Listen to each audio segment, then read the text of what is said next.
Time for Fox 10 Talks here at 10 a.m. And this is the question that every loyal customer of Salad and Go has got to be asking this morning, because this is supposed to be their last day in business. But not every store is open. And you can be not surprised that some customers are trying to figure out, well, okay, what about my store? What is the status going to be? It's quite a story, and honestly, the last 48 hours have been a real shock. As a result, Annalisa has been doing such a good job covering this story, and she's going to join us in about 60 seconds. But also, coming up today on FTT, we have a top doc from San Francisco who has written a book about the best ways to recover from injuries. You know, whether you're a weekend warrior or you just, I don't know, you got a sore knee or a sore shoulder, Celeste, or whatever it might be, he's a surgeon. And he says sometimes maybe surgery isn't the way to go. Yeah, I mean, whether or not you're an MMA fighter or whether Right. or not you take a little stroll to the neighborhood every morning. We cover the whole gamut. And then the more we learn about it, the more concerning about this armed man that got arrested at the Trump golf course over in Southern California. The details are really disturbing. Plus, what's this about Buc-ee's taking on a little mini mart in Ohio? What is that all about? All right, so we're going to find out about it. But before we get going on anything else, take a look at what it looked like this morning from Annalisa herself, out there all set and ready to go, talking to folks at the first location that she went to, a Salad and Go.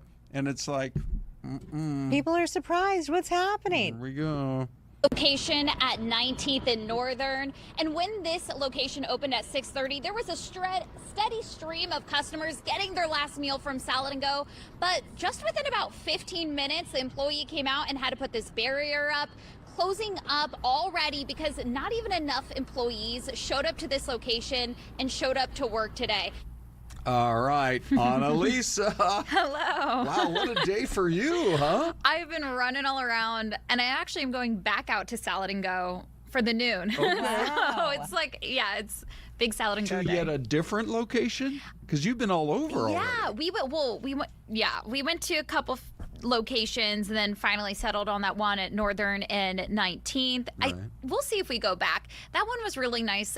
Employees did end up showing up, and then we did see a steady stream of customers and talked to them a lot, and we're able to do live interviews with the employees as well. So we might head back out there. You know, it was interesting, some of the interviews you had. You talked to some of the employees at the window, and you know, they're real people, single mothers, people who are working that need to pay their bills, make ends meet. And I think people out there may be thinking, okay, we did covered the Buc-ee's, right? The launch, and you think there is something about, though, like restaurants and fast foods and drive-throughs, and when they're affordable, when they make a difference in the community. And this, unfortunately, you know, is closing its doors. Yeah. First of all, customers and employees were shocked alike. A lot of the employees told me they found out through the news or through social media, and that customers were told first. And so that's why some didn't even show up today. I think some were probably a little disgruntled that they found out they're going to be out of a job. But I think, I see that on both sides. You know, these people are out of a job, but also the customers were asking, where else are we going to go where we can get fast, healthy, affordable food? I think that's something that people are really looking for, and we're really disappointed to hear this close, because this was their go-to option for affordable and healthy food. Let's do this. Let's hear from some customers. Really upset, honestly. You know, it's always popping. There's always people here. It's always kind of busy whenever we go, but that's something that we can't control. You know, I always thought it was busy and they got enough revenue because their prices were so good, but apparently not. I was shocked because, I mean, they just changed the menu and it's like they added new things, and, you know, they've just been growing so much since they opened up, so it was really surprising. So I was upset. I was pretty upset. I didn't know it was an Arizona established business, so that's even more upsetting. I just got out of college, and I like that it was something that's like affordable and something good and something quick. So it was something really nice to have a good spot. We had $80 worth of gift cards, and I think there's still more at the house. So I'll come back for round two. And that's the thing. it is always high quality food. They have Yeah. a great salad. They have a great breakfast burrito. And so, they got a lot of customers. Who owns it now? I know it started in Arizona, and then the founders sold it. Is it another Arizona company that owns it? Do you know? It's a man named, I can't remember the last name right now, but his name is Mike, and he was actually just out working the drive-through window a couple weeks ago, and they had posted it all over their Instagram. And I think another reason why people were shocked was if you go to Salad and Go's website, it says we're growing, we're hiring. And so this really just came out of left field for a lot of people. Right. I just do want to know on that guy Jaden, the customer we talked to, who had $80 worth of gift card. He bought 32 iced teas this morning to use it all, and we looked at his floorboards. Everything was covered with iced tea because he just had to use his gift card. Well, if you know him and you're a friend, give him a call. He's looking for, he's looking to dump some iced tea. Yeah, and I think lot of ways. The founders opened, I believe it's Angie's Grill, Right. which is also fairly reasonable. They have locations all over, including Flagstaff. So the owners left so Salad and Go started in Gilbert in 2013. The owners left in 2021, and based on our interview with one of the founders, they were basically nervous about the high speed of growth and the way it was going, so they left. They actually own a lobster roll place here as well, and then they also own Angie's Prime Grill, and there's a few of those in the valley. These Angie's now, the one that I go to, the Salad and Go, I've been going for years, is at Signal Butte and let's see, I think it's Signal Butte and Guadalupe. And I mean, 100 feet away from the Salad and Go, they opened up an Angie's. Talk about Macy's and Gimbels here. Yeah. So, you know, I mean, they're moving on. So my understanding is the company, I think it was called something like Volt Enterprises, something like that, with offices in New York and London. And they wanted to expand big time, I guess, into Dallas, which is an even bigger market than here. Yeah. And maybe they bit off more than they can chew. Yeah. So, yeah. And they really pointed to, obviously, we reported they filed for Chapter 11 bankruptcy, and the reasons behind that, they kind of reported were the demand of the high speed of growth, rising costs, supply chain, and then also they say that recent outbreak of cyclospora played a role. I mean, I think at least I anecdotally know people who've been avoiding salad and stuff because of that outbreak, so they say that also played a role. Yeah, okay. I mean, that's exactly what they had to go through. Interesting, though, when you were chatting, Annalisa, with some of the workers. Yeah. I was really upset, honestly. You know, it's hold on. always, to me, it's always... Okay, Here we how go. long have you guys been working for Salad and Go? About to be 2 years. Mine's 3 years. 3 years. How did you find out they were closing? Social media. Yeah, through like the news outlets and everything. Customers asking us. Yeah. They knew before us, so Yeah. How did that make you feel? I feel like it's really like, it's bad for people who have like families and kids. We're not in that situation, so it's kind of just like, you know, just go find a new job, you know. But now it's just like, it's sad for moms. And some of our coworkers, like single moms and stuff, so it's just... I can't believe they didn't send you an email or something. no. They sent the email to the customers before us. Yes. We all texted each other because we're sad. But we're sad because, like, we're sad to leave each other. But other than that, like...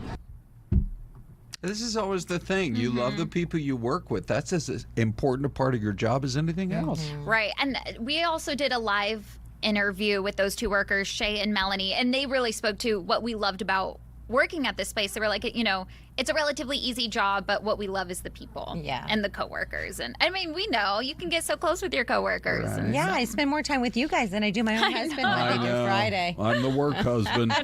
But Annalisa, the thing about it is, they have such a system. I've never been able to figure it out. Usually there's maybe one or two cars. It's not a super long line. You order at the Squawk Box and you pull up and you're like, okay, well, I want this salad, but please tweak this and take this off and put this on. Like I would get the Santa Fe, but I would take off the blue cheese crumbles. I'm not a blue cheese guy. That's okay. I don't blame you. Yeah. And I would be at the window 45 seconds later and it's ready. Oh, I know. They're quick. I mean, I've done the same. I get a chicken Caesar salad wrap, no croutons, and then I add a couple other things, and it's, you know, and it's great for when you're You're in a pinch and you don't want to eat unhealthy. Well, I'll take your croutons and I'll take your blue cheese and give me a steak salad, please. All right. Good. Well, great reporting on Anissa. Thank you. It's really a heartbreaking day for, I mean, literally the thousands of fans that they've developed. You just wonder if they're going to somehow come out of this. I was kind of surprised that no investor has swooped in and tried to save it. I obviously don't know the ins and outs of the finances behind the scenes. Obviously, they're not in a good position filing for bankruptcy, but they do have such a fan base that I'm curious if anybody would swoop in and save them. Maybe, you never know, and maybe they just cut down their locations in half or something. You know, like the original founder said, they were growing so fast. I also have a friend who's a reporter in Vegas, and he's the one that told me to try it. He's like, we have these in Vegas. Like, they're so great.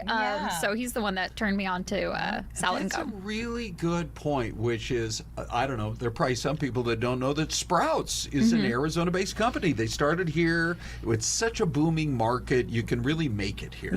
You know, and Salad and Go, like you said, they started one location in Gilbert, Arizona, and then they started to grow and grow.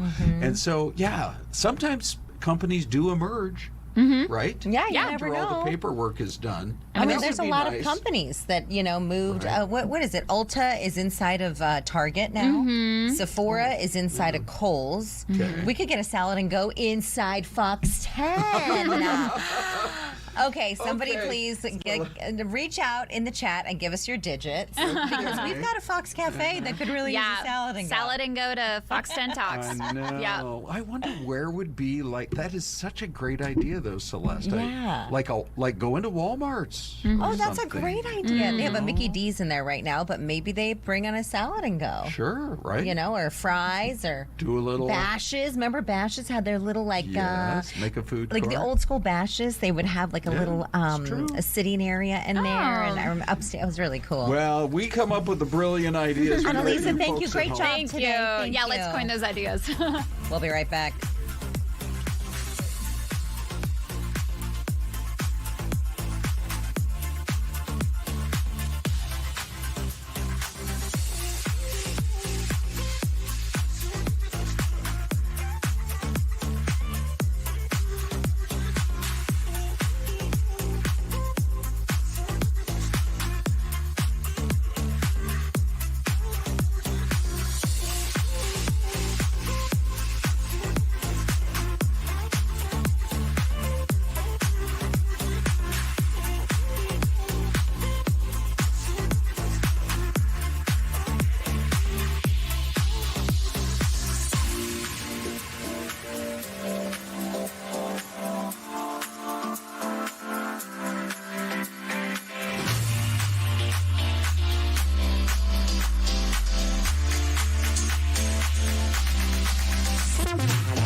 right, the All-Star lineup continues here on Fox 10 Talk. Celeste, truly.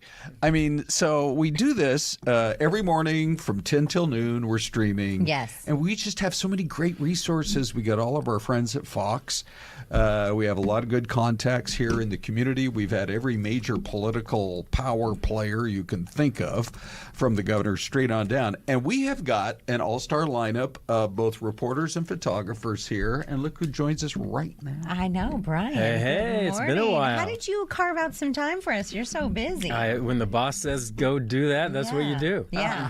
Your people, you got your people on. Right, I got my people on it. Yeah. Have my people call your people, or the other way around. Yeah, that's great.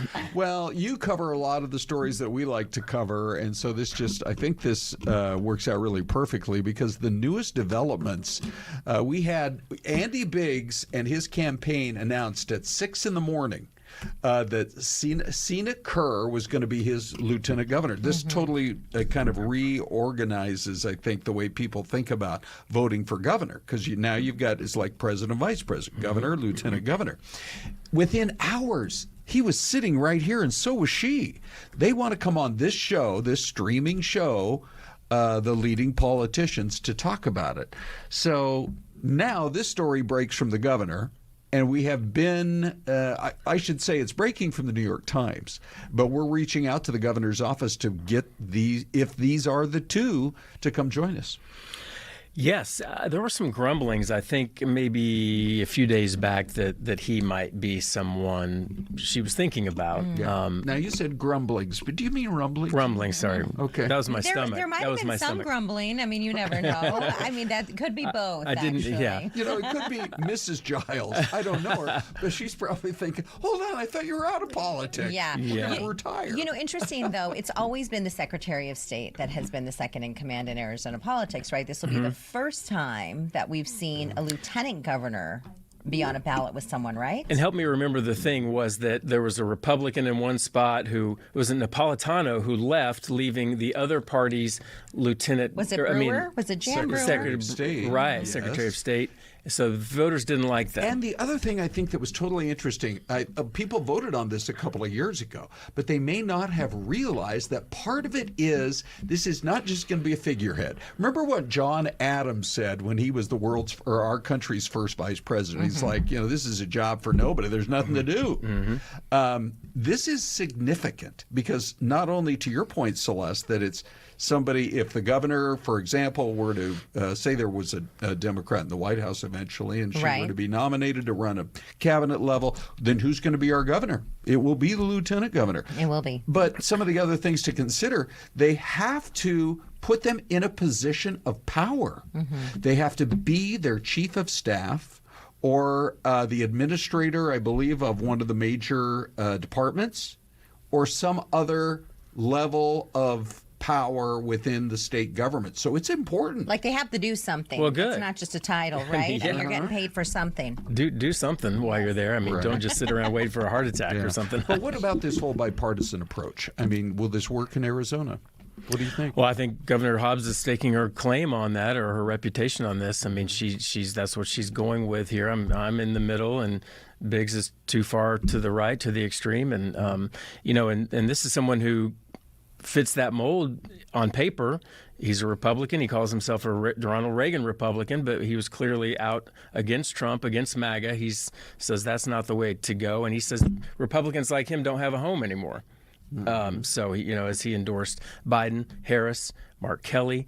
This is the guy we're talking about for people who aren't familiar, because, we have statewide and worldwide audience. But I live in Mesa. He was very popular mayor of Mesa. I've interviewed him maybe once or twice. He just seems like a nice guy that you'd see at the grocery store, and unassuming. But he really felt like he needed to make a stand on what was going on, enough that I think he was censured by the Republican Party at the time, and I believe he was he term limited in Mesa, or he was getting out of being the mayor for one reason or another anyway. So he felt like he could probably shoot from the hip a little bit more than normal. But he went out with a bang and really shook things up, saying, I'm going to vote with these guys. I would imagine that we're going to hear pretty quickly, once the announcement is made, from Andy Biggs saying, I'm the true Republican in the race because John Giles, for everything good that he did in Mesa, and by the way, here's Sina Kerr, his running mate, did endorse Kamala Harris.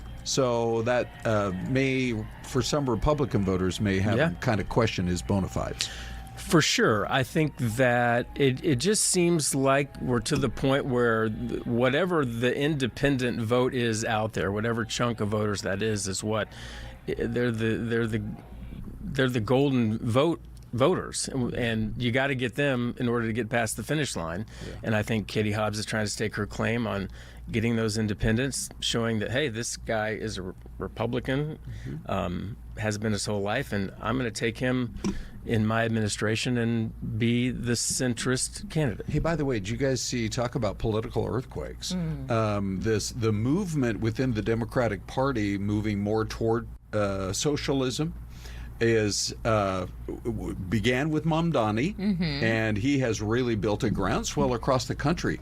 They called the race this morning in the Democratic primary in Michigan. If you're not familiar with Abdul El Sayed, he actually called a news conference at 7:30 this morning. Here's what he had to say. All you got to do is look at the ads you're already watching on TV. Started today. You know, they think they want to use my whole name against me. Mike, listen, man, if you can't say the name, it's Abdurrahman, keep the name out your damn mouth. I'll be happy to give you lessons.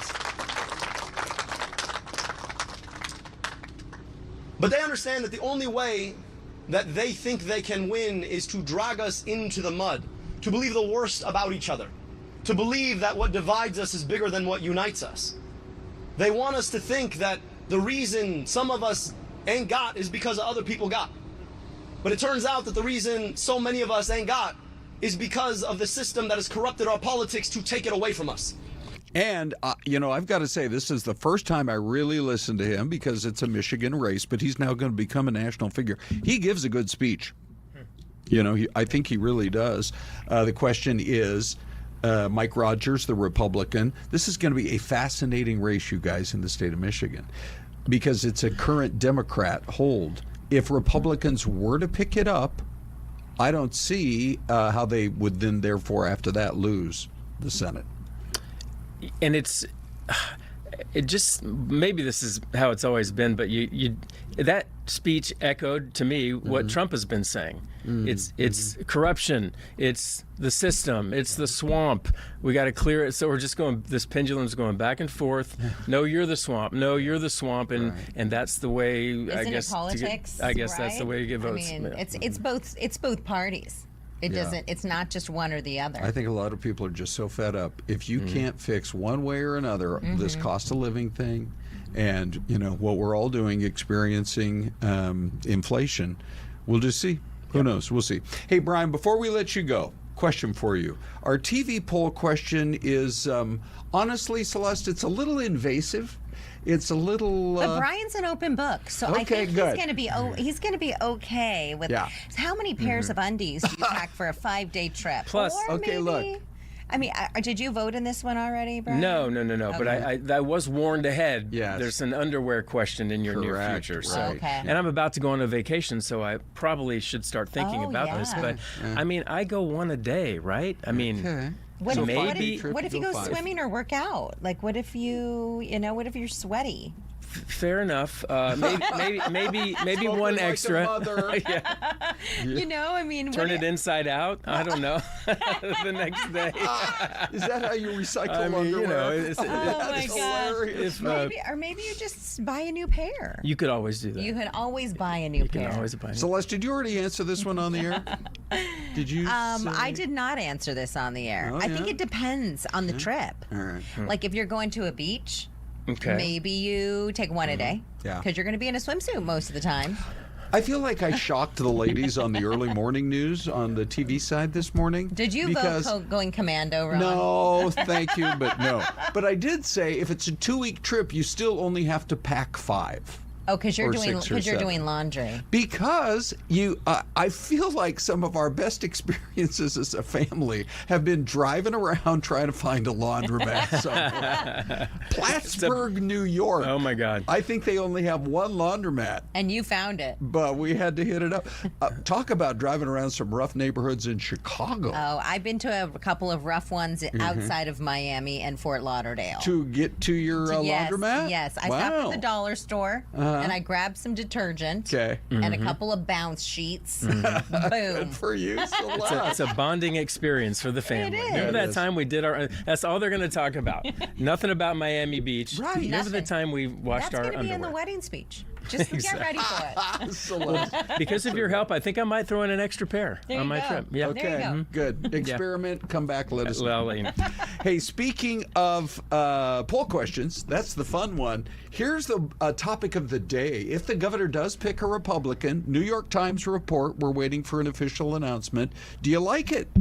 38% say, yeah, we need more bipartisanship. 60% say, no, she's still a Democrat and will operate as one. Then your third option is, you know what, Governor, you are a Democrat, support your party. Choose a fellow Democrat. All right, let's take a look at the numbers. They pretty much align with what we're seeing on television, which we don't see this that often. Governor Hobbs may pick Republican as a running mate. Do you like it? Yes, we need more bipartisanship in government, 33%, but 49%, almost half of the people responding, 1.1 thousand votes right now, say no, she's still a Democrat and will operate as one. And I think, Brian, you brought it up too. You know, it's the type of Republican. I mean, I said, you know, you can call yourself anything you want, but it's how you vote on the issues that affect the state in which you reside. So he can call himself a Republican, but how does he vote? Maybe he votes as a Democrat or more as an independent. We don't know.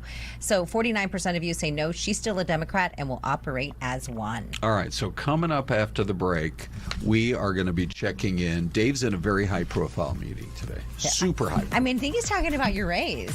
Let's hope. But Isabella is on the case. She's got some of your comments. All right, Bells, we'll see you in a few minutes. We'll be right back. Here's your mystery cam, everybody. Oh, my. Oh, gosh.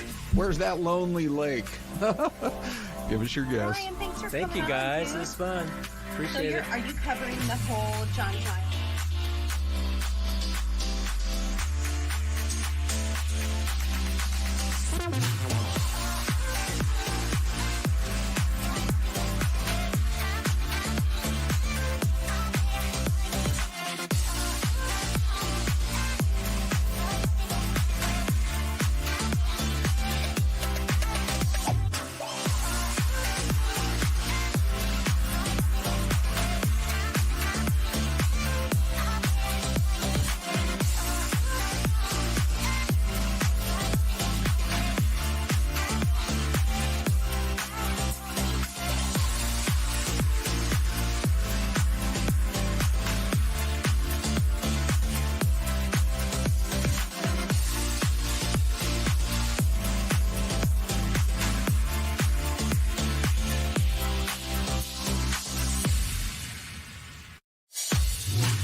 10:30, everybody. Welcome back. Mystery Cam guesses. Celeste, looks like we're getting a few. We are. You guys have been spectacular this morning, by the way. The chat is on fire. You guys are talking about all kinds of great stuff.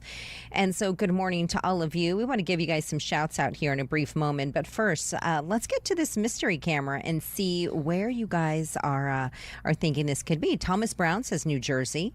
Lil Philosophy says Missouri, Ron. Jennifer, I love this. She says, I'm guessing Minnesota. Isn't that the land of 1,000 lakes? And in reality, their slogan is they're the land of 10,000 lakes. I went up there and explored the state last year. Yes. Celeste. And I'm driving down a 2-lane road. I'm looking off to the right, and there's a beautiful lake. And I thought, boy, a couple extra hours and a fishing pole. Then I look off to the left. Another beautiful lake. Oh, my They're goodness. everywhere. So I'm going Minnesota. How about you? I'm going to go Missouri. Okay. And then B. Miguel says Oklahoma. One of the Carolinas from Unique Jewels. Unique Jewels, are you new to the chat? Because if you are, welcome. We're glad you're here. Yeah. Okay, here is the answer to your mystery camera. That's why it says MC1, because you got a couple of mystery cameras here. Smithfield, Rhode Island. Really? Is that Rhode Island? Let's take another look at that, Take Ron. another look at that. Wow. It's very much of a nature preserve type feeling, which surprises me. I feel like it's all filled up with cities. But anyway. Okay, Dean Fazzini, thank you. You stumped us all. Okay, so we have Mr. Pavoline. Don't worry, you have not missed Bella. We are going to go to her in just a quick minute, but we want to give a couple of you guys a couple of shouts out. Sure. Right? Yeah. We want to give Thomas Brown, Jared of Sonora, big shouts out. Jennifer, we've missed you. I think I asked in the chat yesterday, has anybody seen Brandy the Bookworm, Linda Monterth, or Jennifer? And here you are. You show up today. So Good morning. It's good to see you. Amber Bugs, it's good to see you here in the chat as well. If you're on television watching, and our numbers watching on YouTube are growing right now, if you're on television, you can go to YouTube, and then you can actually type in Fox 10 Phoenix, and you can click on the live button, join the chat, and we'd love to hear from you. It seems simple. Yeah, we want to hear where you're from, right? Where you're watching from. We've had people from all over the world watching, Ron. Sure, we have. The Aviator in Germany. That's right. This is where you want me to talk about Uzbekistan. Yeah, I'm queuing it up. One viewer over there. I'm teeing it up for you, buddy. That's great. All right, let's do that, though. Let's go to Isabella right now because she is in for Dave today. Here she is on the Bella Cam. Hey. Hey, Belle. Hey. I was looking over our poll queue, and I have a couple of comments that I'd like to share.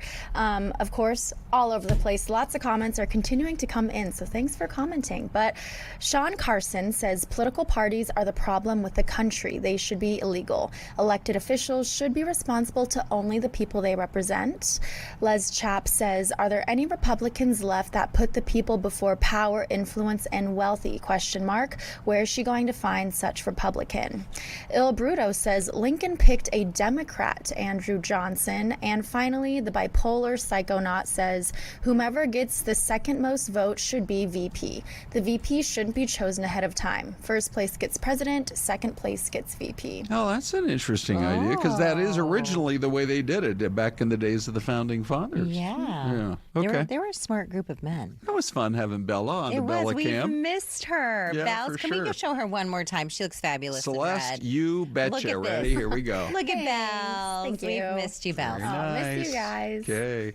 All right. So let's. We have a great interview lined up here. We've been talking. This is Dr. Kevin Stone, by the way. He is an orthopedic surgeon at the Stone Clinic in San Francisco. And Celeste, he is also the author of a book called Play Forever, How to Recover from Injury and Thrive. Oh my gosh, what a title. Doctor, good morning. We're so glad you've joined us. Help us live longer and play longer. Well, move. It's the most important part. Motion is lotion, as they say, and the more you're moving, the better you're going to do. All right, we want to talk more about your book, but the headline that prompted all of us, I think, to try to reach out to you in the first place was this new study that said that common knee surgery, many patients say it did little to nothing to solve their knee pain. What's your take on that?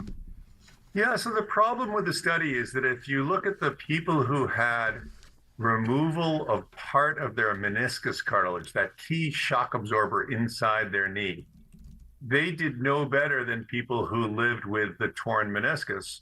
And unfortunately, both groups at 80% level developed arthritis. And so we in the 21st century should be able to do better than that. We should be able to either repair that key structure or do what we do an awful lot of here in San Francisco, is replace the damaged meniscus in order to keep people running and playing sports and not develop the arthritis. So it was an interesting study. The insurance companies cheered because it said, hey, we shouldn't pay for taking out people's meniscus. And in fact, they're right. You shouldn't take it out. You know, how much should we be moving when you look at, solving, trying to, I guess, even avoid knee pain, avoid hip pain? How often should we be moving, and for how long? Daily for life. Your joints are made to last your lifetime and maybe even longer, and they really don't develop arthritis unless you either have the disease arthritis, either genetically from parents, or inflammation such as rheumatoid, or most commonly trauma, meaning you injure the joint, you tear the meniscus, you damage the surface, then you get arthritis. So if you either don't get an injury, or if you get the injury repaired promptly, then you have the best chance of running forever. And so the reason the book is titled Play Forever is that we think we can keep you playing forever, meaning we want you to drop dead at age 100 on the pickleball court, or running or walking or doing the things you love to do. And we think there are enough good ways to help you do that today that weren't really available before. How do you know, obviously this would be in consultation with a doctor like you, but how do you know that it's time to even go into the doc and consider surgery? I'll give you, for instance, so I'm out on the ski hill.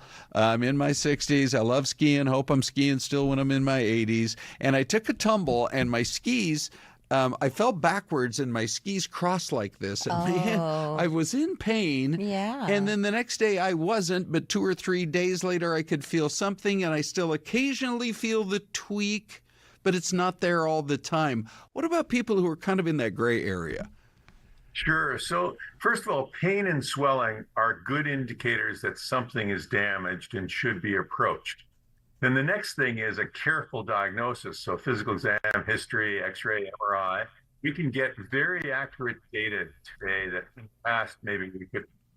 On the other hand, when there are these little relatively minor injuries or things that are tweaking your knee, there are very good injections now that didn't used to exist, and you've all heard about them, whether they're PRP or hyaluronic acid, the natural lubricant of the joint. So that combination of physical therapy, joint strengthening, sometimes an injection, are more than good enough to treat most of those little niggling injuries that tend to bother people. But first of all, an accurate diagnosis. Is a key structure torn or damaged? If it is, repair it or replace it. Don't just live with it. Just 1 minute here. Your thoughts on physical therapy? You just mentioned it. And I think a lot of people think, okay, I'm okay. I don't need physical therapy anymore. Or maybe I'm going to go for a couple of visits. How important is it, to continue going until you're fully healed?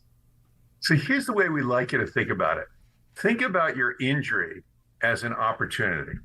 And the opportunity is to become fitter, faster, and stronger than you've been in years, is the verbiage we like to use.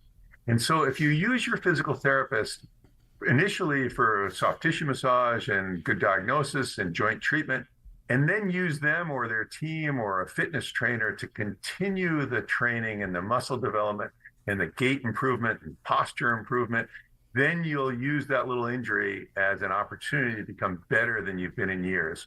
And that's the way we encourage our patients to do it. All right. We got to run, but I got to ask you about all the 14 framed items. Do you have anything? Celeste would like to know. Do you have anything from Arizona State? I'd like to know anything from University of Washington, or what's going on back there? So there's some great programs at both of those institutions, and we collaborate. We have a public nonprofit research foundation here in addition to the Stone Clinic, and we collaborate with institutions like that around the country to push forward the research and science to make these treatments better.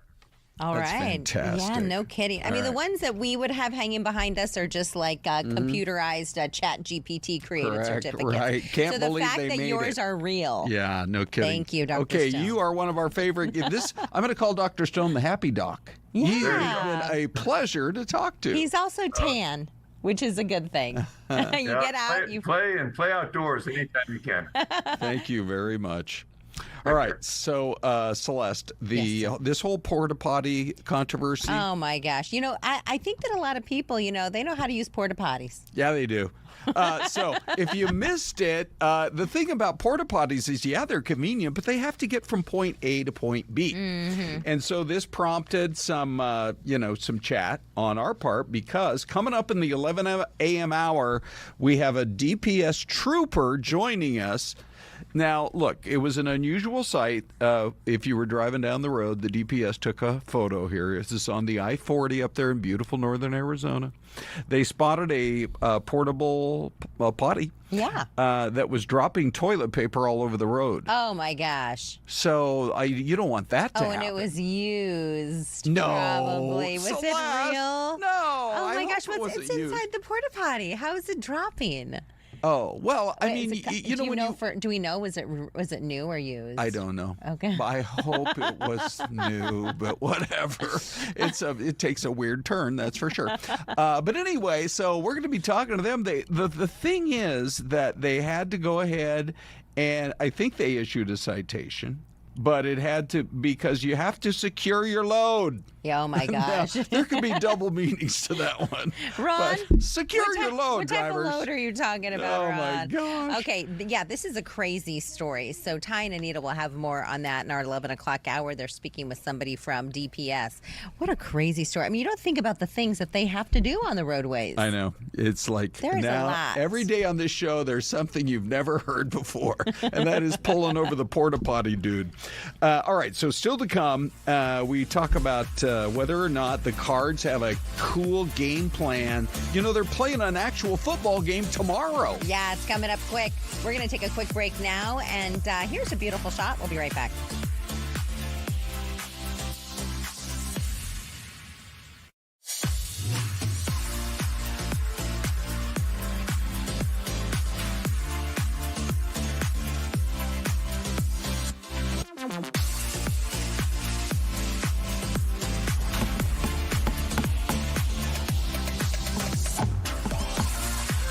Yes, Phoenix, I hear you. Oh, hold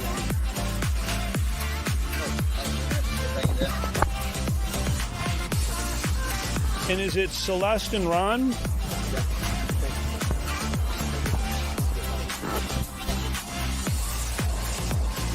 Thank you.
All right, a future mystery cam. File that away, everybody. Fall River up there, about an hour outside of Boston. Wow, that's a pretty day. Did you see that bird? He's loving life up there. I know. Well, at least our air is cleared up a little bit yesterday. You couldn't, from downtown, you couldn't even see Camelback. Yeah, the birds are seeking cover right now in Arizona. It's like crazy air quality. Yeah. Okay, so here we are, 10:45, Ron and Celeste, and we are hanging out now with one of our favorite people of all time, Will LaJeunesse. He and I both worked together here at Fox 10 all the way back in the 80s. The bromance continues this morning. And he's gone all the way up the ladder, one of Fox's top reporters. Good morning, buddy.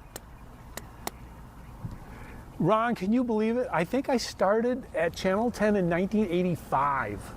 Yeah, I started in 82. I think you were there, really close to it. I started in 82. Oh, my God. I know. What were those days like, Will? Give us an idea of what Ron was like back in those days. Yeah, do you know? Right. Can you share? It was wild, uncontrolled mayhem. No, he was totally normal. He was not. I don't ever remember you being uncontrolled.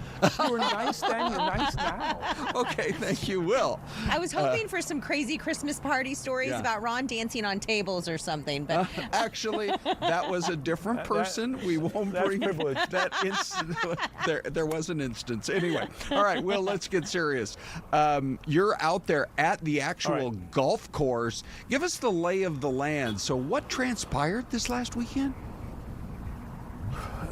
So it actually goes back to Friday, Ron. So what happened? So the Secret Service and Homeland Security were here doing a security assessment of the structure where the fundraiser that happened last night. They're kind of going over the grounds and so forth, and they notice a guy. It was a little suspicious, and he's taking photos. He's got an earpiece in, as if he's one of the team, and he's taking photos and videos of the grounds, and then he leaves. Okay, then he comes back on Sunday. Well, this time they're suspicious and they ask who he's with. And he claims to be with the State Department Security Service or Protective Detail. And they know that's not true. State Department's not going to be here. So they call the sheriff's deputies. They check the guy out. In his pants, they find a 16-round magazine with hollow point bullets in his pants. Then they check his car in the parking lot. They find a pistol. They find a lot of ammunition, binoculars, and a badge, a security badge, so to speak. Then they do a search warrant of his home. They find a unregistered, illegal AR-15 with a short barrel. They found more ammunition for pistol and rifle, as well as binoculars. They find some written statements they find concerning. And according to one news outlet, that those statements do, or those documents rather, do refer in some way, shape, or form to the White House. Now, I've talked to some individuals involved in the case so far. They're not revealing a motive. He has been charged in state court with several firearms felonies, but the feds last night, late, because it was only set for a $250,000 bail, they filed the charge as well. So just in case that he was released, he'd be held on federal charges as well. He'll be in court later this afternoon on that. Ron, Celeste? Wow. What an ordeal. Yeah, no kidding. I mean, but when you consider the amount of ammo, so he had some in his pockets, he had some in the vehicle, and then some other stuff at the house? More at home. Yeah, there was a lot of ammunition, both pistol and rifle ammunition at the house, as well as a .45 caliber there. I mean, the guy was loaded for bear. Now, here's the interesting thing. So, according to some of our sources, when he was being initial appearance downtown, he made statements to the effect that he was there really to protect the president. Well, that kind of doesn't make sense because these guys are here and they're not going to let you near it. Maybe there's some mental health issues. That was a reference I heard early this morning. But here's the thing. The California Post, which is basically the New York Post in California, did report about 30 minutes ago that this gentleman, 38-year-old Janine John Toole, is a former decorated Marine who served in the Marines from 2008 to 2016, served in Iraq and Afghanistan. So that gives you the familiarity to weapons. So is it, but he had an honorable discharge. So we don't know what to make of it, you guys. So why would this has this guy been turned in some way, or was he actually telling the truth that he wanted to protect the president, and although he's a little crazy? I don't know, but hopefully we'll find out a motive. He's going to be in court today at 1:30. We haven't been able to find out if he's been assigned an attorney. Do you know, William, was he working with anyone, or is he kind of on his own? He's the only person they're considering right now? Good question. I believe they're looking into, did this guy have any ties? Remember with that group out of California and around the country that wanted to shoot the president at that UFC fight down on July 4th? Yes. There was that little cabal, if you will. They're looking to see if potentially that he was related in some way to that. But right now, all the evidence points to this guy being a loner in terms of at least what they're sharing with us. There's no communications or emails or electronic evidence that he was working with anyone else. One other quick question. I know we got to let you get going, but how did this time out with when the president was scheduled to be there? So the president arrived yesterday, I want to say around 4 p.m. And this guy was already in custody. So he was arrested on Sunday. They did a search warrant on Monday at his home. So he's been in custody ever since. So there was no real threat in that regard in terms of them overlapping. But clearly, with what he had and with the AR-15 with the hollow point bullets, he may not have gotten close to the president, but he easily could have injured other people as well. Okay. Back to you. Well, great reporting. Thank you, Will. Yeah, no kidding. It's good to see you. By the Great way, job, Celeste, as I'll always. just say one thing. If I could go back and find a publicity photo of Will from 1985 or 6. He looks the same? Identical. Oh my This guy gosh. has never aged. What do you use In on your 40 face? years. Are you an oil of Olay guy, or Come what are on. you? What are you? No, my wife gives me some cream and I use that, but, thank you guys both for that. It's untrue, of course. I've aged for 40 years, but that's beside the point. You're a good man, listening to your wife, and she's a good woman, helping you out. Yes. Thank you, Will. Yes, he is. All right. Thank we'll you so check in much, with you guys. again soon. Thank you, Will. Bye. Okay, so Celeste story of the day today. Are dogs good for babies? What do you think? Oh my goodness! It's like a rhetorical question. Yeah. Absolutely. Right? Yes, so great. So here's the story. Finnish researchers, and those Finns, they know their Yes, animals. they do. They're living in the forest. They know. They tracked hundreds of children from before birth through the first year of life. Well, they found that having dogs in the house, like babies who are around dogs, needed less antibiotics, were overall healthier, and they found that certain bacteria and fungi, because of course, as you know, our dogs run in and out of the house, and so, they probably bring dust and things like that into the house. So the fungi and the bacteria found in dust from dog-owning homes may explain the lower illness rate. So because we as humans, we adjust, right? Yeah. Like, Okay. let your kids run out barefoot for a while, let them eat dirt in some safe cases if they have to. You know what I mean? Eat dirt. No, that's not. We're not doctors, definitely. But I'm okay, definitely not a Celeste, I doctor. got you. But I mean, if your kid Yeah. gets into a little bit of something, obviously clean them up. But some of Yeah. that stuff helps us to learn. It teaches our immune system how to fight off Yeah. all the disease that is out there. Well, So it's a good thing. Did I ever tell you my mushroom joke? Oh, Ron. Well, you're just talking about. So what kind of shrooms are we talking about, Ron? Did you hear about the mushroom that walked into the bar and the bartender said, "We won't serve you"? Oh. And the mushroom said, "Why? I'm a fungi." Look, That's look, a good one. Hold on. Yeah, I got see, even Glenn a likes partial it. laugh out of Glenn. That is a really good dad joke. I've not heard that one. Why? I'm a fun guy. I'm a fun guy. I can't help myself when I hear those fungi stories. Okay, one other thing, Celeste, or actually a couple of things here. Okay. Apparently that rocket did hit the moon. We believe it happened. We're still waiting for confirmation. But we believe it happened early this morning. Was it hung on the moon, Ron? Maybe. I think that's more of a love story, Celeste. But it was 8,800 pounds of basically space debris. The original idea was that this was one of those Falcon 9 rockets that went a little too far out into space. Yeah. You know, most of them come back down to Earth. Yes. But this one was supposed to just continue out to the edge of the universe, wherever that is. Right. I don't think we've figured it out yet. I don't even think we know where that exists. Where is the edge? That's the part that is like you can't wrap your mind around. No. When you get to the universe, what's on the other side? Because within the universe, you have the galaxies, right? Correct. And so the universe is actually larger than all the galaxies. They said that this was going to create it would be roughly the size of a convenience store, not a Buc-ee's, but like about like a 7-Eleven or something. Right, like a 3,000 or 4,000 foot crater, a brand new crater on the moon. It's called the Einstein crater. Yes. Yeah, that's what they're calling it. Yeah. I mean, now they call it space debris, but I would rather them call it space junk because that's what they used to call it. Yeah. You know what I mean? I know. Okay, a couple other quick stories. Carson Beck, I'm really excited to see him in the Hall of Fame game. Normally people are like, oh, preseason, I don't care. Well, actually, this guy almost won the national championship for the Miami Hurricanes last year. I can't wait to see him on the field tomorrow. I know. Carson Beck. Yeah, he's a great quarterback. Yeah. Wasn't he like in the national championship at isn't he like 26 or something? He's like he's a little bit of an older guy. He's a little bit old because they used to allow you to redshirt, and then you Yeah. had these extra years. I know. And now the NCAA changed the rules. But he's a young man now. So, one other quick story, since we were just talking about convenience stores, Celeste, did you hear about the fight between Buc-ee's, which we love, and a Mini Mart in Ohio? Buc-ee's taking legal action. They say that store's cartoon beaver logo is too similar to their branding.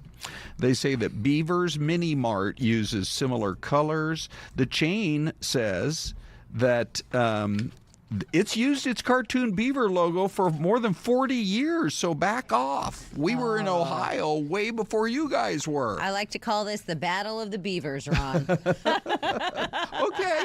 I will just say we love Buc-ee's, but I always root for the little guys, so we'll see how this one plays out. You know what's really great about this show, Ron? What's that? You throw out the scrubs. Right. After an hour, we hand it off to Ty and Anita. That's what's really great. See you tomorrow.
Welcome on in, everybody. Live look into downtown Phoenix on this Wednesday. Little cloudy day. A little cloudy, but Not it's as hazy much as better, right? Oh, gosh, it was rough yesterday. I called it thick. Yeah. It was just... The air was nasty, wasn't it? It was nasty. Because of the nasty storm the night before, which I slept right through. I did too, but Crystal, that storm was wild. And I wanted to ask you this because you know how we have that new scale, right, when it comes to dust storms. This last one was a 5, right? Yeah, actually, wait, I'm going to get the graphic up for you guys. Tell us about the new scale. So this was put together, it's been years in the making, from different meteorologists around the state, from the National Weather Service, Arizona State being kind of the main umbrella. There were some media partners involved, and even some storm chasers and photographers that are well known in the valley that all came together to create this scale that's based off of dust concentration as a dust storm rolls through. That's how the main ranking is, and then there's subcategories that they have put out as well, so that they can basically decide how severe a dust storm was based off of the different categorical thresholds. So if you pop up my graphic, actually, I've got the latest storm, and they can't rate it until after the storm. Yeah, so this is not the same. Here's what's a forecast of it. No, so it's the same way that they will survey the damage of a tornado after the fact to see what category that tornado is. It's not the way that hurricanes are given a category while they're actively experiencing them, because those are based off the winds right at the moment. This is afterwards, how dense was the dust that passed through. So like you said, the storm that was Monday night into Tuesday was a category 5, which is the highest on this scale. I believe that at its max, it was over 6,000 micrograms per cubic meter, which is a lot of particles in the air. The coverage was considered widespread. The duration was considered a long duration, which is over 3 hours. It was actually over 12 hours that we saw that. And then the wind gusts were high wind gusts considered over 25 miles per hour as that threshold, and gusts were well over 30 miles per hour in areas. So it was definitely on this new scale, the highest level. There's only been a handful of category 5s actually, since they went back and looked at dust storms for years, and there's only been a handful of them. So this was a pretty big deal, and we definitely felt it yesterday with how gross it was outside. The air quality has improved, though, guys. Since then, we're back to moderate air quality right now in the valley. We also do have some moisture that's creeping in. It's not a lot. I know it looks kind of like a lot on radar, all the green you see that's slicing through Pinal County and into parts of Maricopa County, but radar has a tendency to show off a little more than what's maybe making it down to the ground. So this is the view of Fox Vision close to the valley, and everywhere that you see green, so parts of the East Valley, parts of South Phoenix, and now into Scottsdale, there is some sprinkles moving through, but I've been checking different traffic cameras. I have not seen a drop on any of the camera lenses, but I have seen some posts on social media of hey, I got a couple drops. So there is a few sprinkles out there. It's just fairly light as it's passing by. And then down in Pinal County, same thing. There's just a couple of steadier showers near Florence, and along Interstate 8 between Casa Grande and Gila Bend, we see a couple of showers out there. So nothing, not much. And as we go through the future cast the rest of the morning, aside from those sprinkles, there's really no change. The afternoon is when I do expect there to be thunderstorms that start to fire off over the high country, but this could include Flagstaff and even Yavapai County, but all the way down to the White Mountains. And then we start to watch what could be a period of severe storms that pass through southern Arizona. And it's that 1-2 combo of storms to the north and storms to the south that may allow us to actually get some rain as we head into this evening. So what we're going to be looking for is two things. The severe storms to the south have to trek far enough north that they can thrust some wind and potentially some dust through Pinal County. That's what we call that outflow boundary. That can create lift to trigger storms, but the storms have to make their way from the north. And that's what you can see here at 7 p.m., them starting to creep in from the north. And notice this model by 9 p.m. does have a few storms starting to pass into the valley and kind of moving through from east to west. Now, it's not a guarantee this will happen because you have to have A and B, from the south, from the north, the combo at the same time. But we do have quite an energetic atmosphere, meaning it's been very hot, it's very humid. So we have the fuel for it. We just need the ignition, and that'll be the question. So I have it at about 30% chance for storms as we head into this evening. And if we do get those storms, this would be the top threats. Gusty winds blowing dust is at a moderate risk, but there's a low risk for some heavier rain or lightning, again, if we can get some storms into the valley. Best chance for storms, though, will be south of the valley, where there's that higher potential for severe weather. Severe meaning damaging winds, maybe some small hail, or some isolated areas of flooding even. Again, that's in southern Arizona and even parts of Pinal County. Then the other side of this is the heat warning has yet again been extended. We're now looking through Sunday, an extreme heat warning for the valley and down into Yuma. Mojave County has that heat warning through Saturday, and the Grand Canyon actually was extended all the way through Friday, that heat warning. So here's the 10-day forecast. The temperatures temperatures are slightly lower today because of the clouds and moisture, but still 107 is quite hot, and it's very humid out there also. 109 tomorrow, and then that heat warning extended. There's why. We're at like 110 to 112 or so Friday, Saturday, and Sunday too. Couple people singing your praises. Oh, They're very thank happy you. that you're Hi, here. guys. Queen Crystal. The weather master. And we have a couple of people talking about warnings. They're saying that they didn't get the warning, so I'm not quite sure if they're talking about like before the big dust storm or maybe even yesterday. Would they be issuing an air quality alert on our phones yesterday? Yes. Well, so that night there were dust storm warnings issued by the National Weather Service. It was late. Remember, it didn't come in until about 10 in the south part of the valley, and it didn't clear until a little past 11 in the north part of the valley. But there were some dust storm warnings as it rolled through because they were able to pretty clearly track it. It was a very obvious line of dust. Maybe their area wasn't affected. It depends on where they were, but if they weren't in the valley, what happened was overnight the air continued to lift northward, and the dust kind of like almost spread across the state. So throughout the day yesterday, indeed, there was like dust in Sedona, there was dust in Flagstaff, and those areas did not get like a dust storm warning because this was more like dust spreading in the air than it was an actual dust storm. But yeah, you're right. The air quality alert was just yesterday for Maricopa and Pinell County. Yeah. Thank you. Yeah, guys. Appreciate it. Thank you. Hoping for that rain today. I know, right? Keep our fingers crossed. We could definitely use it. All right, let's take a look at what you are reading. These are the top 3 web stories right now on fox10phoenix.com. And this is a big one, kind of announced late last night and causing some ripples. I saw this all over social media. People absolutely devastated. Salad and Go has filed for Chapter 11 bankruptcy in federal court, and they are permanently closing all locations beginning today. Yeah. So they're open today. We don't know what time. They have 70 locations. They've served more than 60 million meals over 13 years. So interesting because we had a reporter out there this morning and we had a lot of people with gift cards. Yeah. And there was one guy that was buying like $63 worth of green tea. Yeah. He likes and the green tea. And he said, I still have more, so I'm going to have to go back. But a lot of people feel that this is a huge loss for the Valley. All right, the number 2 most clicked on story here on Fox10Phoenix.com. This is kind of a wild story. A head of the Prescott Area Habitat for Humanity. She is going to spend years in prison for fraud. Her name, 62-year-old Karen Marie Northcutt of Dewey. Well, she was sentenced to 62 and a half years in prison for fraud and other charges. Prosecutors say she used the organization's bank account and credit card account to pay her mortgage, her utilities, renovate her home. She even purchased a vehicle and numerous other items. Keep in mind, Habitat for Humanity is a nonprofit, so she was stealing from really good people that could really use it. That's not the first time she did it. She has already served 10 years prior, another sentence for doing something very similar. Over to Mesa, police kill an axe-wielding suspect after 911 callers report domestic assault damage vehicles.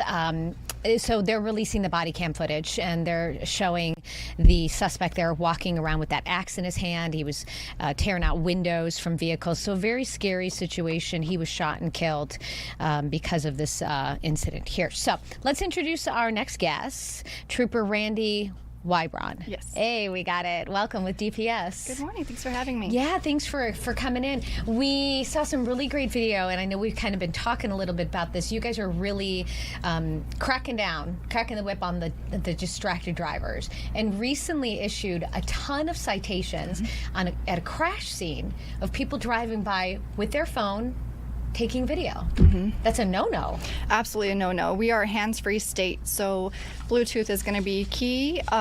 We are having a lot of instances where people are stopping during these collision scenes, taking video, taking photos, posting them.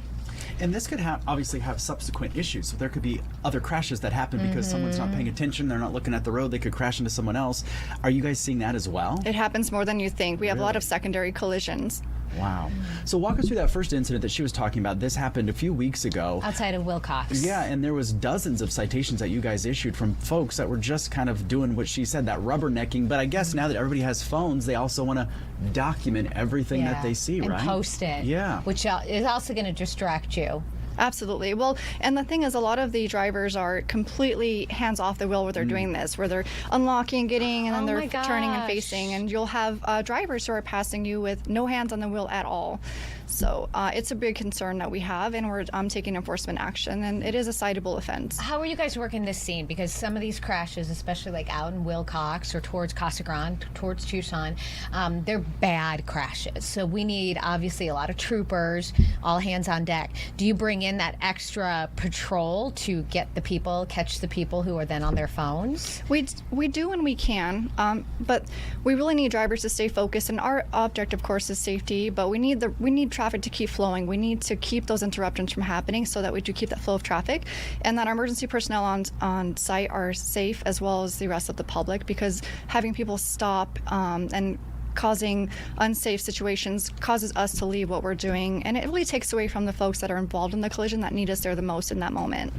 There was video, it wasn't here from Arizona, but I think it was from Michigan or Wisconsin, it was somewhere, that showed a trooper giving a citation. Another car came right behind him, smashed into the car that was parked on the side of the road getting that citation. Thankfully, the trooper was okay and the driver that got hit was okay. But that just goes to show you how dangerous your job is, and that's why we have that move over law here in Arizona as well. Can you explain what that is? Absolutely. So a move over law, when you see flashing lights, you need to give space. So if you have room to safely get over into the next lane, please do so.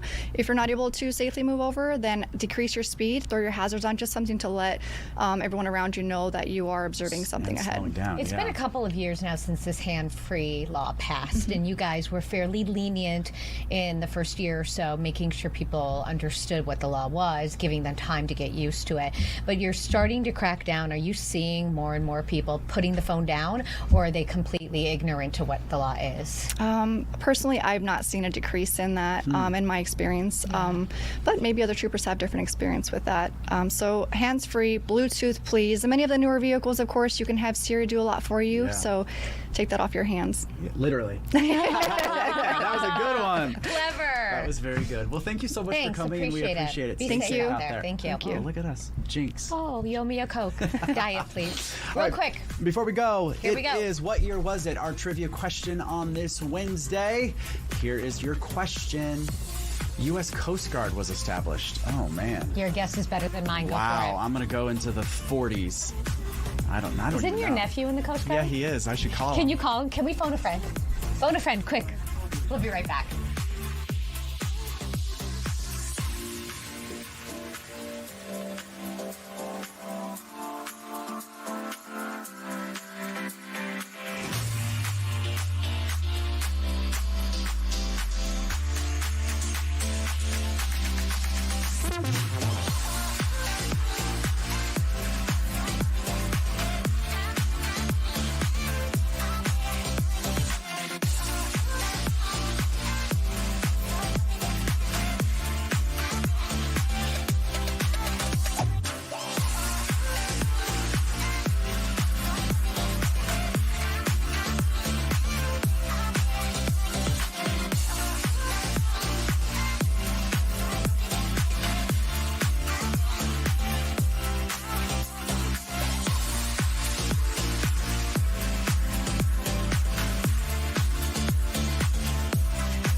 What year was it when the U.S. Coast Guard was established? We have some very good guesses.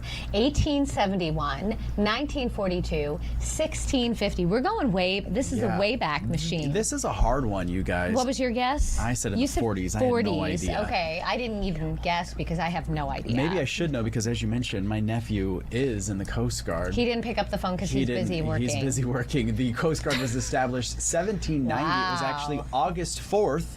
1790 when President George 4th? No, yesterday was when President George Washington signed the Tariff Act, creating the Revenue Marine. Later, the Revenue Cutter Service, the modern Coast Guard, was officially formed then in January 28th of 1915 by merging the Revenue Cutter Service with the U.S. Life Saving Service, therefore creating the U.S. Coast Guard. Imagine life in 1790. Wow. We wouldn't be here doing this stream show. Probably not. I'm not sure. I'm not sure what we would be doing at 11 o'clock on a Wednesday in 1790. But not this. Probably not this. No, not this. Not at all. I just wanted to throw that out there. Just think about it. Just think about it. Just think about how far life has come. Now we stream at 11:16. There you go. We have a really fun guest to introduce you guys to. Actually, two of them, and this is a really neat story, and they need your help, and they need your votes. We want to introduce you to Anissa Kennedy. And hi, buddy. Do you want to tell us your name in the microphone? What's your name? Say it right here. Alden. Oh my gosh, you are so brave. How old are you? How old? 3. You're 3 years old? Look at you. Oh my gosh. Do you like the microphone? Yeah. Do you want to sing a song? No. Ty, what if Ty sings with you? What song do you want to sing? No, he does. We're not into singing. We're not into that. No. Sometimes at home, huh? Yeah, we'll sing at the home. Itsy Bitsy Spider. Do you know that one? Will you sing that one to brother? Sometimes? Yeah, you know it. What about Twinkle Twinkle Little Star? Do you know that one? Oh, yeah, I do that one every day. Let's sing it. Let's sing it. Can we hear it? Twinkle, twinkle, little star, how I wonder what you are. Up above the world so high. We don't hear you. Oh, we don't want to Take sing it. anymore. No, he's done. He's done. He's done. We tried. Just imagine you're talking to brother. Yeah. How old is your brother? How old is brother?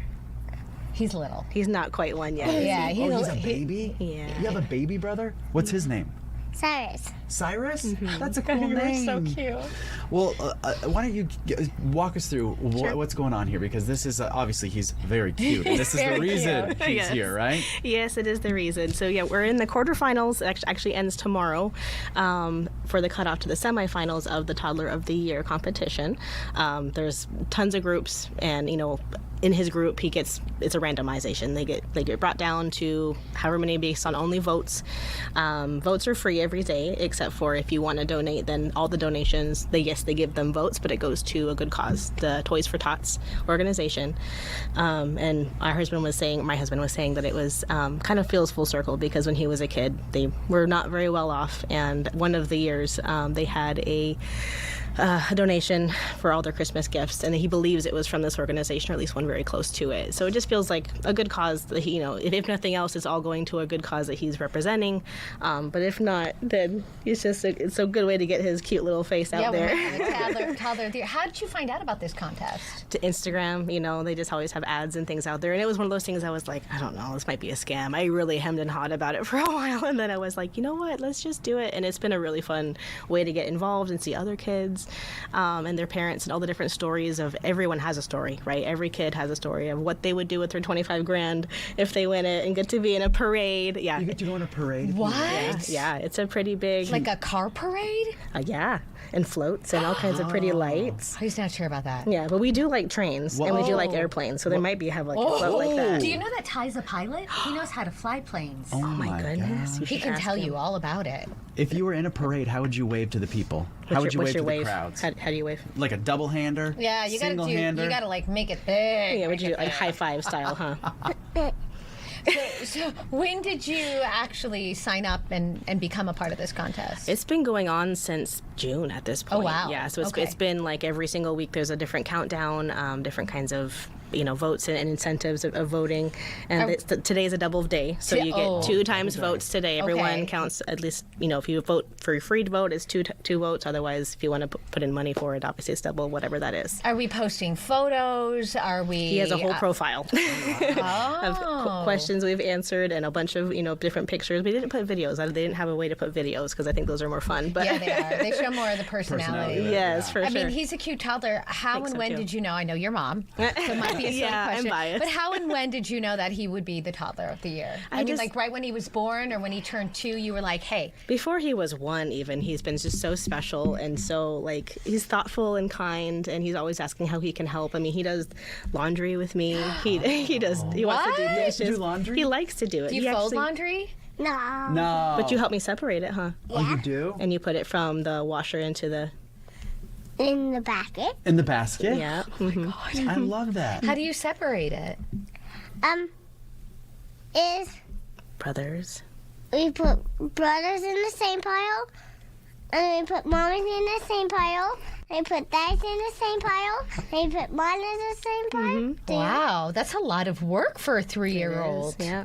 My goodness. And you like to mop. You do? The floors? Mm-hmm. Nobody He likes- asks me to do these things. Nobody likes to mop the floors. You're pretty. But I like to do it. You do like like to do it. because you're the toddler of the year. Yeah. You're amazing. And what do we do on Saturdays sometimes? What have we been making out front our driveway? Coffee. Yeah. You do golfing? Coffee. Oh, coffee. Instead I of thought a you said lemonade stand, we've been doing a coffee stand. He loves to make coffee. You do? What do you like to put in your coffee? I like to put in marshmallow in my coffee. You drink coffee? Marshmallow syrup. Oh my gosh. Mommy makes syrups. And so you have a whole little stand and you're selling the coffee? What are you going to do with the money? You've been saving up, huh? Yeah, we saving it up. You're What are saving you gonna up? save for? You gonna buy something cool? Yeah. Like what? Maybe a new dirt bike. Dirt. Oh, you ride dirt bikes too? And you do laundry? And baseball. There's some 2-year-old girls watching right now who are thinking, I can't wait to grow up. Yeah. Wow. Yeah. You play t-ball and you ride your electric dirt bike. Already? Yeah. We have your helmet on, of course? Oh, yeah. Oh, yeah. Safety first, right? We actually Dad brought a new blue one. A new blue helmet or a bike? Helmet. A blue one. Uh-huh. And now we don't know where it is. Oh, no, it's locked. I think we know where it is. Oh, Mom What says she knows happened where to is. it? Maybe your dad's been wearing it. Yeah. Does it fit your dad? Is it too small? It's too small for Dad. Dad has a bigger head than mine. I didn't have a little head. You have a little head. Oh, Cyrus has a little head than me. Cyrus has a littler head than you. Do you think you're going to teach him how to ride dirt bikes? Yeah. Yeah. Oh my God. And pedal bike. And a pedal bike. Yeah. But I'm going on my blue bike, and my blue one's going small, and I'm growing big. Yeah. How fast can you go? You pedal really fast, don't you? Yeah, how fast? Like Like a- 5 miles an hour, 100 miles per hour? You name it, he can do it, Anita. Wow. Oh, But my- sometimes my feet flip off the pedal. Oh, Me 'cause too. You're going so fast, Me right? too. One time I was on an exercise bike and I was going so fast that I flew over the handlebars. Can you believe We it? have an exercise bike like that. Yeah, So I just went like that. So you better be careful. I was Anita. okay. Gotta be careful Don't on worry. these things, huh? Don't worry. Yeah, Yeah. okay. Yeah.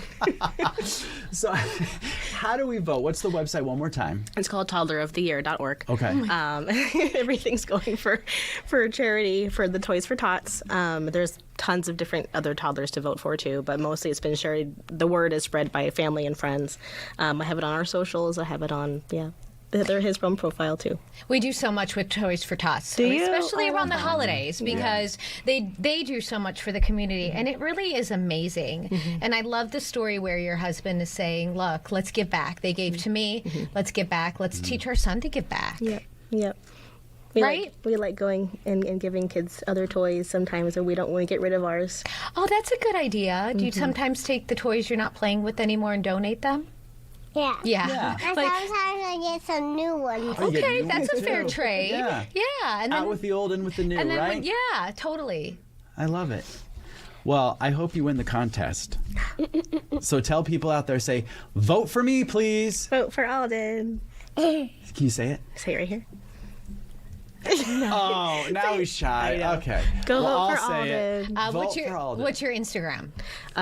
Mine's the .relevant.rambler. Okay. All I right. can send it to you. Send it All to right. me and I'll We'll post it. I'll post it on That my sounds good. Instagram. You know how to get a hold of me. For sure. You guys are cute. You're fun. High Yeah, five. He is a fun kid. Can I have one Knuckles? too? Oh, Can we nice do work. knuckles too? Boom. Oh Nux. wow. Oh, Nux over here. Okay. Oh, there you go. What else we got? Yeah. Do you wanna close out the show by singing? No. Or you can say, goodbye, everybody. Thanks for watching. You can do Just that like you too. do with Daddy with the streaming. Oh yeah. Go ahead. You want to say hi to your dad? Here, Mommy will say it. Hi. Well, you guys, best Thank of you. luck. And keep us Appreciate posted. We it. can't wait till you Thanks for win. coming And in. we're going to go to the parade. When We're you- going to wave oh, yeah. at you. Yeah. Okay? Say When you thank win, you you for have to coming come with back. Okay. I love that. Well, thanks for coming Thank in, you. guys. Appreciate it. How about some trending stories, or you want to do a what we're watching? Let's do a couple trending stories Okay. because I thought this was really interesting. Spotify yesterday, they said that they set a new record. The audio giant announced it has crossed a historic milestone, reaching 777 million monthly active users worldwide. I don't have Spotify. I was reluctant to get Spotify, and then I got it. And that's it. Now I love it. You're addicted. How much is it? I think like 12 a month, 13 a month. Don't get me, don't quote me. Well, if you like music, that's a great way to get it. They now have audiobooks too. Oh, okay. So sometimes well, I do an audiobook. that's worth. We that's have a worth long it. commute into work sometimes. Yeah, you want to head over to New York? This Let's is do it. funny. They are putting up shame stickers. So New York City drivers who ignore alternate side parking rules are about to get stuck with the public reminder. Department of Sanitation bringing back these large, brightly colored. And I looked them up. They're huge. They're huge. Good luck getting that off your Yeah, car. right. You're They're gonna going to slap them directly on the window of an illegally parked car. Hard to peel decals are banned. They have been banned over a decade, but they're making a comeback with a $65 fine to keep people from blocking the street sweepers. And there is a live look of New York City on Boom. this Wednesday. That's going to do it for us. Have a great rest of your day. Des and Ron are up next.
Well, here we go with a nice view of Manhattan. It's been many years since I've been there. Boy, have they been building a lot of tall, nice new tall buildings. We also have Dean's Choice camera, which is Sioux City, Iowa.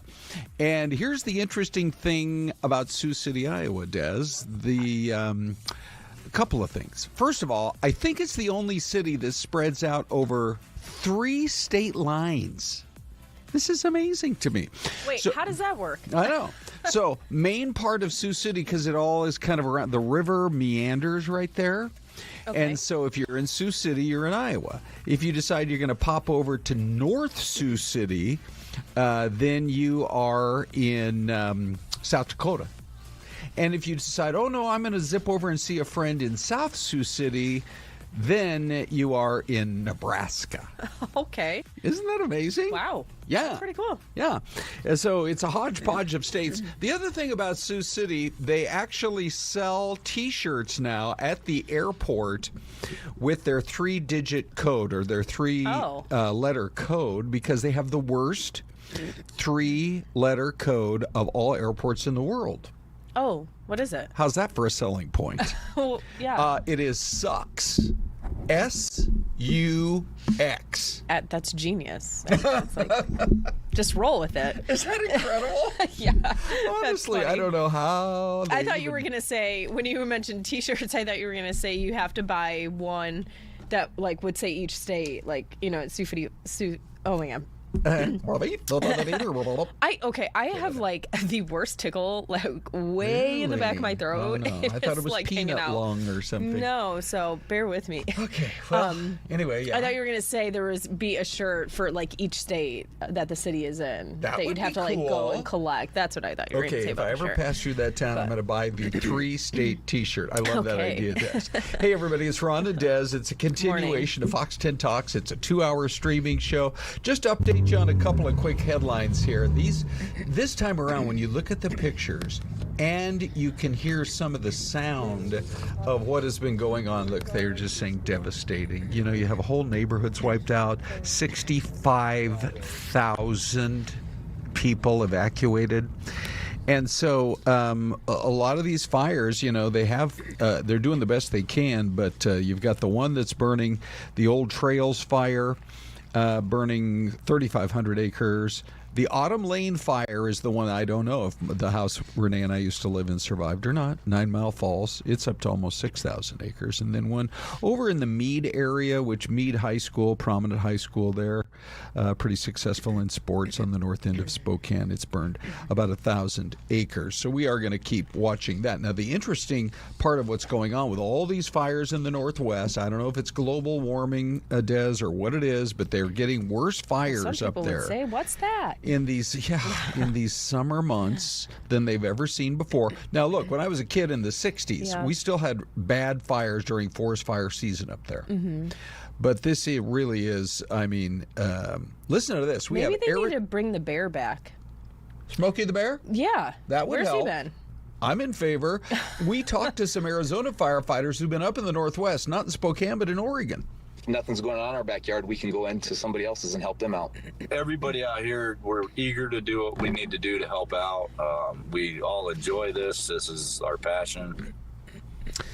Yeah, so I mean, it is their passion. And I think for a lot of guys in this particular line of work, you know, they really appreciate the chance to get out there and potentially save lives and property. Yeah, so such dangerous work that they do, but I don't know, what would we do without them? But I'm like you, I don't recall like all the Canadian wildfires that we were talking about just a couple weeks ago as well. That didn't happen when you were growing up in right Buffalo. There there across the border in Buffalo. I don't know that I ever really heard of any wildfires like you know, major as a kid. So I definitely do think something is changing.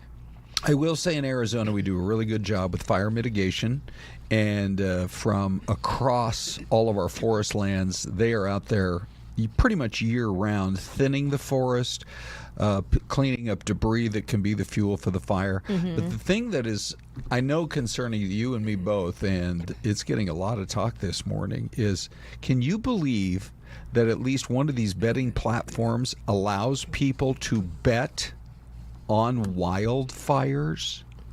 So a bunch of senators are coming out saying, look, there has to be some kind of limit on predicting wildfires. There's too much of an incentive to bet on it and then go maybe cause one. So it follows reports that Polymarket accepted more than $1 million in wagers on wildfires last year. Yeah, including the Palisades fire, the Eaton fires in Southern California as well. So it's just, I mean, why would you even want to bet on something like that? These are people's lives, their homes. Right. It's trouble. Hopefully that crackdown, happens.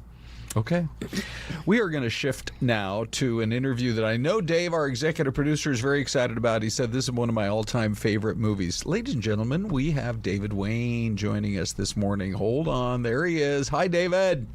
Hey, how's it going, you guys? Okay, for folks who don't know, it's the 25th anniversary of the movie Wet Hot American Summer. For people who didn't see it the first time around, what's it all about? Wet Hot American Summer is about the last day of summer camp in 1981, and it's about a bunch of teenage campers and counselors who are scrambling to get that one last kiss or whatever their last thing they want to do is before the summer's over. But it's also just a big, joyous, crazy, absurd comedy that has become quite a cult obsession over the past 25 years, and people watch it over and over and over. So I guess a lot of us are wondering, why does it have, it's almost like it's more popular now than it was decades ago. How has it developed this cult following over all the years? I think there's a lot of reasons. I mean, the somewhat unknown cast that was in it at the time is now so very well known. It was Bradley Cooper's first movie. It was Elizabeth Banks' first movie. It's also got Amy Poehler and Molly Shannon and Paul Rudd and David Hyde Pierce and this incredible cast. And then also, it just has a certain way. It's got a sense of humor that people really relate to and connect to. And I think as people watch it even multiple times, they really become obsessed with it. This is so great. Well, and what did you think, too, when Netflix wanted to get involved with this movie here of yours and revive the franchise with the release of Wet Hot American Summer First Day of Camp? Talk about that series. That was such an, I mean, that was an amazing thing we always wanted to do, was to have a prequel and to take this little tiny movie and make this massive backstory to it. And so we pitched that idea to Netflix back in 2014 and made that series. And then we did another series 10 years later. And it was wonderful to expand the Wet Hot universe. So you mentioned all these stars that then went on to become superstars. Any like behind the scenes stories that you still remember that stick out with any one of them? Well, I mean, there was so many. I mean, Christopher Maloney was another one who came in and just like did a performance that no one saw coming as this crazy chef who talks to a can of vegetables in the camp.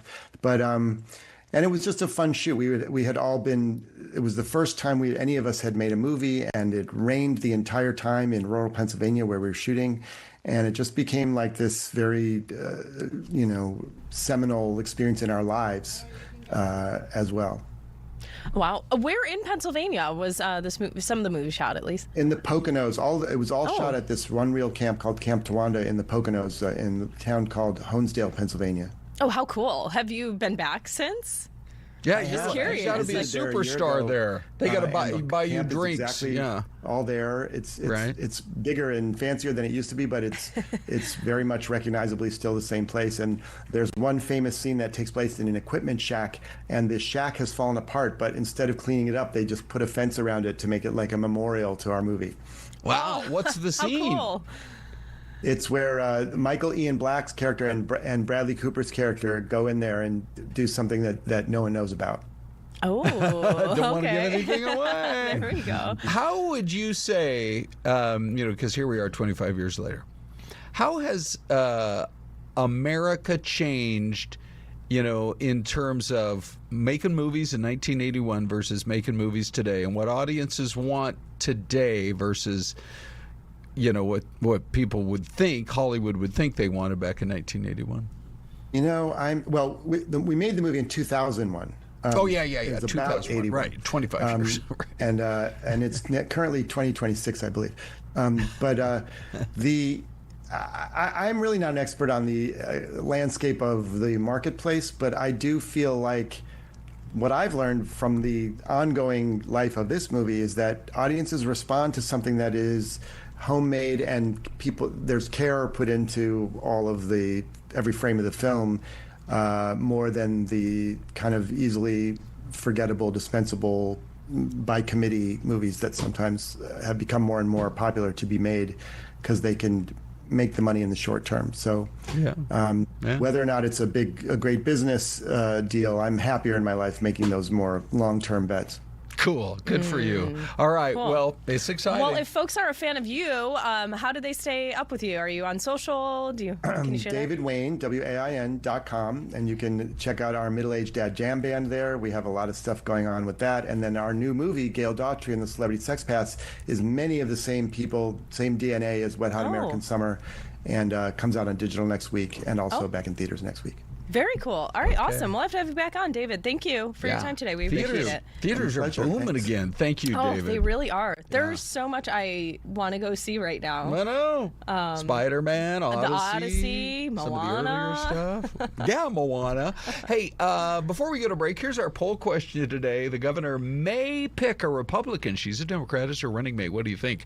Grab that QR code. Join the conversation. 35% say, yeah, it's a good move. Bipartisanship. 60+% say no, she is a Democrat. She'll still operate as one. And then how about this as a third option? Support your party, Governor. Choose a fellow Democrat. And then on YouTube here, we have just over more than 1,000 votes here. 33% say yes, we need more bipartisanship in government. And then we've got 49% say no, 18% say support your party. Here's the mystery cam. Get your guesses in. We'll be right back.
Well, there you go with the mystery cam, and that is just a lovely community. Des, they got one high-rise. They got some beautiful mountains. And it looks like maybe a couple of older churches with the white church steeples off there in the distance. Yeah. What do we think? Ooh, I think this could be Pennsylvania. Okay. Yeah? I could see I don't that. know why. Absolutely, I could. Well, It's a we'll go nice with that. cloudy day. I wonder, what the temps I'm are. alone in that guess. No one else has guessed Pennsylvania Really? yet. All So, Little Philosophy says Kentucky. Okay. So we'll go through some of these guesses and see if that helps anybody. Someone else is talking about Kentucky Fried Chicken. Yeah, Mr. Yum. Paul Valine is like, let's turn it back to the food chat, everybody. We're gonna have a chat about food here Yeah. coming up in the next couple minutes. So don't run away to grab lunch and miss that. Outlaw Dynamo says this is Massachusetts. Okay. That's about all the guesses we have right now. And here's Rob there's one. Hernandez, WSJ. I don't know if he's with the Wall Street Journal or what the story is, but anyway, he's saying Ohio. To me, it looks a little more kind of mountainous, like New England-ish. So it could be like a Vermont, could be a Massachusetts. Yeah. Oh, and here's Christine. tough. Hello, Christine. She says, no, despite those mountains, I'm giving the vote to Kansas. I think I'll go Massachusetts. Here, Massachusetts. Here we go. Wasn't that Pennsylvania, yesterday, I think, right? Pardon? Didn't yesterday we had a Massachusetts? We did. Camera? As right? a matter. Did we? Oh, hold on one second. What? Bella said something to me. Now I have to disqualify What, myself. you're using clue? Oh. No, I have to disqualify myself because she asked. I think she asked about today's mystery cam. Now that I'm thinking about it, she said, was this yesterday's mystery cam?" And I said, "No, we had a Massachusetts yesterday, but she was asking about a town in Massachusetts." So I think that's okay. Disqualify my guess because I think that's what it is. What do you got, Des? A man of honor. We Yes, love that. trying. It is Pittsfield, Massachusetts. There you go. There you go. That is I've passed through there once or twice. As you're heading north up to Vermont, from that point on, you get into all those beautiful mountains. Yeah, so That's pretty. really pretty. All right, there you go. Out there in the Berkshires. Hey, a couple more stories, and we got one of our favorite guests coming up. But what about this? This attack on this elderly man? What is this guy thinking? He's 70 years old. He tries to fight back. He's lucky he didn't break his hip in that fall right there. This was at a Carl's Jr. in Tucson a couple of weeks ago. The dude comes in and tries to steal the backpack off of his walker. Who? Anyway, I don't know why he thought about the backpack, but as you can see, some other people jump in to help the guy right away. And the attacker wasn't willing to just give up willy-nilly, but eventually police caught up to the guy a short time later. So the story is aggravating, frustrating. Well, I'm sure he was police thinking did probably great an work. easy target, right? He's thinking a 70-year-old man, he's not going to try to fight back. But luckily, those people inside the restaurant also jumped in and weren't too afraid to, say, hey, I'm going to stay out of this one. But yeah, you're right. Police did a great job. They ended up catching up with that suspect not much later, and he is now charged with the count of attempted armed robbery. Yeah. Okay, one other quick story, and we have the pictures of this volcano. This, to me, it's one thing to show Kilauea, which we do all the time, but it's something else to show this spectacular mountaintop just exploding in Central America. We have hundreds of people who had to evacuate. In Guatemala, they have all these little villages that are around the base of the mountain. They're like, you guys have got to get out of here. This one looks serious. Mm-hmm. Yeah, I mean, incredible images coming from this. And you're right, we talk about Kilauea all the time, but this one obviously is active. Ooh. Yeah, look what it looks like at night. Yeah. What if I told you, Des, we have Jamie Miller all lined up to be our guest today? I'd be excited about that. I know you would. Hey, How Jamie, you doing? how are you? Good. Thanks for having me. Yeah, glad you're in. We see you all the time on Fox 10, AZAM. So we're glad we got you in on the stream. Yeah. Ron and I, we're looking at a report, a couple weeks ago now, that mentioned timing and when you're eating and what time of day you're eating matters almost just as much as what you're eating. So is that true? Yes, it is. But it's a little bit more nuanced that it's just not about timing. It's about the timing of not only the food, but the exercise and all of that, right? So let's just focus in. I think the most important thing is going to be protein and carbs and fat, but we're going to talk about exercise. I think that's kind of an interesting thing when it comes to activity. So let's talk about carbohydrates and the timing of carbs. So if you eat carbs right before workout, that helps fuel your workout, right? So that is one of the only times it's a good idea just to eat straight banana, because it'll give your body that energy to go work out, right? See, when you said carbs, I was thinking chips. I know. I was like, nice. Sweet potatoes. Yeah. Like so carbs rice? would be like simple carbs are things like table sugar, honey, banana, right? Like fruits, and then complex carbs are things like potatoes, beans, corn, that kind of stuff. So timing is important, but what are you talking about, right? And so it is very healthy to have, like the little sugar sticks if you're running a marathon, because the timing's important. You're about to go work out, right? So when it comes to carbohydrates, you want to give your body carbs before the workout to help fuel it with a little bit of protein to stabilize your blood sugar. After, you'd want some good protein and a little bit of carbs to refuel.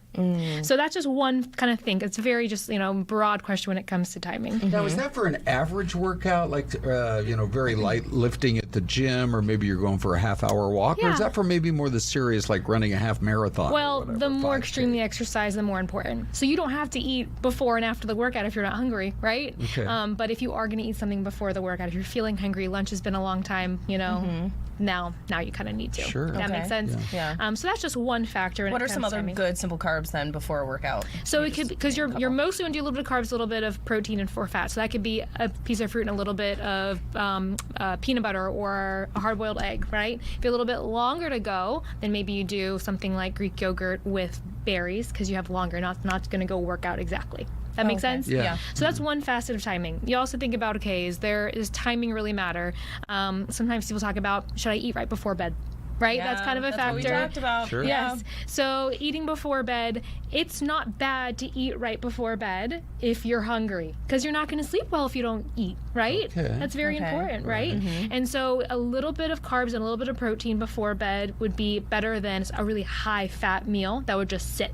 That makes sense, So it's not bad to eat, but can you plan your day better so you had about 2 hours before, that kind of cut time of dinner and bedtime? Hopefully you have 2 hours to eat, but if you are truly hungry, eat, because you're going to wake up with a low blood sugar, and then you're not going to be able to sleep well and that kind of thing. I've heard some experts say you should try to get your dinner in.